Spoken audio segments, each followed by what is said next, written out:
ဆီယမ်မာတဲ့အခုအကောင့်ထဲပေါ်နေတဲ့အညာစီမံကိန်းတွေကမြေခွက်တွေကိုတဲ့အရေးချနဲ့ဝယ်ရင်ဘာတွေတိထားတင်လဲခင်ဗျာဆိုပြီးတော့အကောင့်ပိုင်ရှင်တယောက်ကမေးမြန်းထားတာဖြစ်ပါတယ်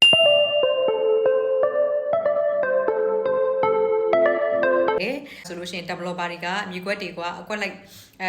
မြေအကျယ်ကိုဝယ်လုပ်ပြီးတော့မှရောင်းတာမျိုးရှိပါတယ်အရေးချရောင်းနေပေါ့နော်အဲ့လိုမြေခွက်မျိုးဝယ်မယ်ဆိုလို့ရှိရင်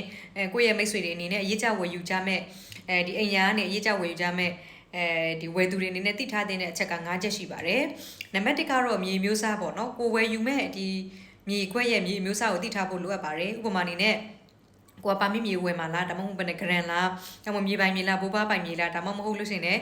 ဒီလက်ရှိမှာတော့အခြားနည်းသုံးစွဲခွင့်တို့ဘာလို့ရှောက်ထားတဲ့မြေမျိုးစားလားဘယ်လိုမြေမျိုးစားလဲပေါ့ခိုင်မာဖို့လိုအပ်ပါတယ်အဲ့တော့နံပါတ်1မြေမျိုးစားသိဖို့လိုအပ်ပါတယ်နံပါတ်2ကတော့ကိုခုစဝယ်ပြီဆိုလို့ရှိရင်ကိုလက်ရှိမှာဗာဆာရွက်စတန်းနေလက်ရှိမှာပေးမှလဲပေါ့နော်နံပါတ်2ပါနံပါတ်3ကတော့ကိုငွေအကုန်ချေသွားပြီအကုန်ကြေပြီဆိုလို့ရှိရင်လည်းကိုကိုပြောမယ်ဆိုလို့ရှိရင်ဘာစာရွက်စာနဲ့အပ်မှလဲဆိုတာကိုစီယံပေးတဲ့ကတခါတည်းမေးမြန်းထားတင်ပါတယ်နံပါတ်4ကကြတော့ကျမတို့ကကိုယ့်ရဲ့ဝယ်တဲ့သူတွေကအရေးကြဖြစ်တဲ့အတွက်ကြောင့်အရေးတိုင်းပဲသူ့ရဲ့သတ်မှတ်တဲ့ဘယ်နေ့ဘယ်ရက်မှာဥပမာတစ်လမှာဘယ်နေ့ကိုနောက်ဆုံးထားပြီးတော့ဘလောက်ဆိုပြီးအရေးကြတွင်းသွားတယ်ပေါ့နော်ဆိုတော့ကိုယ့်ဘက်ကတော့ဝယ်တဲ့သူကတော့ပုံမှန်ငွေသွင်းနေတယ်ဆိုပေမဲ့အဲ့ဒီ payment အရေးတွေမှာဥပမာပြင် 50% 60% 70%ဒီလို percentage တခုရောက်သွားတယ်ဆိုလို့ရှိရင်ဝယ်တဲ့သူကိုဘလို့အခွင့်အရေးတွေဘလို့ရပိုင်ခွင့်တွေပေးမှလဲ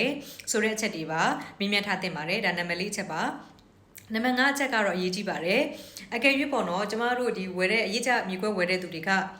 မြေခွက်တွေကိုကိုကဝယ်တဲ့အခါမှာတတ်မှတ်တဲ့ဒီကာလတွေမှာကတော့ငွေ payment plan အတိုင်းပဲ payment plan အတိုင်းပဲသူတို့ရဲ့ဘယ်နေ့ဘယ်ရက်တွေမှာဆိုပြီးငွေကိုအရေးကြသွင်းသွားတာတော့ဟုတ်တယ်ဒါပေမဲ့ developer ဒါမှမဟုတ်ရောင်းချတဲ့သူဘက်ကလည်းပဲသူတို့ဆောင်ရွက်ပေးရမယ့်ဒီတာဝန်တွေရှိတယ်အဲ့ဒီတာဝန်တွေဥမာအဖြစ်ဒီနောက်ဆုံး60%လောက်ငွေသွင်းပြီးပြီဆိုလို့ရှိရင်ဒီမြေကွက်ကိုပြင်ဆင်ခွင့်ဒါမှမဟုတ်မြေကွက်ကိုချန်စီယူကာခွင့်ဒါမှမဟုတ်လို့ရှိရင်မြေကွက်နဲ့ပတ်သက်ပြီးတော့မြေပို့ချင်တာတခုလုပ်ခွင့်ပေးတဲ့ process တွေပေါ့နော်ဒါမျိုးတွေ pass ပေးတယ်ဆိုတဲ့ဟာတွေ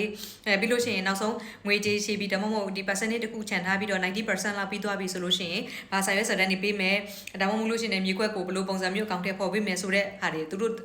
ဒီစာချုပ်ထဲမှာပါတတ်ပါတယ်ဆိုတော့အဲ့လိုမျိုးရောင်းသူဘက်ကဆောင်ရွက်ပေးရမယ်ဒါမှမဟုတ်ရောင်းသူတို့မ developer ဘက်ကဆောင်ရွက်ပေးရမယ် process တွေကိုသတ်မှတ်တဲ့အချိန်တိုင်းတာမှာသူတို့ဘက်ကမပြီးခဲ့ဘူးဆိုလို့ရှိရင်ဝယ်တဲ့သူကိုဘာလုပ်ပေးမှလဲဆိုတဲ့အချက်ကိုမေးမြန်းဖို့လိုအပ်ပါတယ်ဒီအချက်5ချက်ကိုသိဖို့လိုအပ်တယ်အဲဆိုတော့အခုနောက်ပိုင်းမှာကျွန်မတွေ့ရတာကတော်တော်များများဒီအိမ်ယာစီမံကိန်းတွေကနေပြီးတော့ဝယ်တဲ့သူတော်တော်များများကကြတော့အိမ်ယာအယောင်ပြပွဲတွေကိုသွားတယ်ဒီမြေခွက်တွေကို discount ချတယ်ပေါ်တော့ cash down ဆိုဘယ်လိုပုံစံမျိုးသွားတယ်ဆိုတဲ့ဟာမျိုးကိုတွေ့တဲ့အခါမှာဒီ discount တို့ promotion တို့ price ကိုပဲမြင်တယ်ကို့အနေနဲ့အခုနကျွန်မပြောသွားတဲ့အချက်တွေကိုမေးမြန်းရမယ်ဆိုတဲ့ဟာတွေတချို့ကမသိကြဘူးမသိတဲ့အခါမှာအားလုံးဒီပြောမယ်ဆိုလို့ရှိရင်အိမ်ယာအယောင်ပြပွဲမှာတော့ငွေကချခဲ့လိုက်တယ်နောက်ဆုံးကိုဒီပေါ့နော်ပြောမယ်ဆိုလို့ရှိရင်စရင် deposit သဘောမျိုးပေါ့အစရန်ကိုပေး deposit သဘောမျိုးငွေကိုသွင်းခဲ့တယ်သွင်းခဲ့ပြီးတော့ပြန်ရောက်တော့မှကိုမိသားစုနဲ့တိုင်ပင်နဲ့ဒါမှမဟုတ်လို့ရှိရင်ကျွမ်းကျင်တဲ့သူဒါမှမဟုတ်ရှိနေတဲ့တိုင်ပင်ပြီးတော့မှဘာဆိုင်ရွက်စနစ်နဲ့လူတွေဒါလေးကတော့တိထားတင်တယ်လို့ပြောတဲ့အခါမှာလုံးဝမသိတဲ့ဟာမျိုးတွေအဲ့လိုမျိုးတွေအများကြီးပဲတွေ့ရတယ်ပေါ့နော်အဲအကြောင်းကိုယ့်ရဲ့မိတ်ဆွေတွေအနေနဲ့ကလည်းပဲ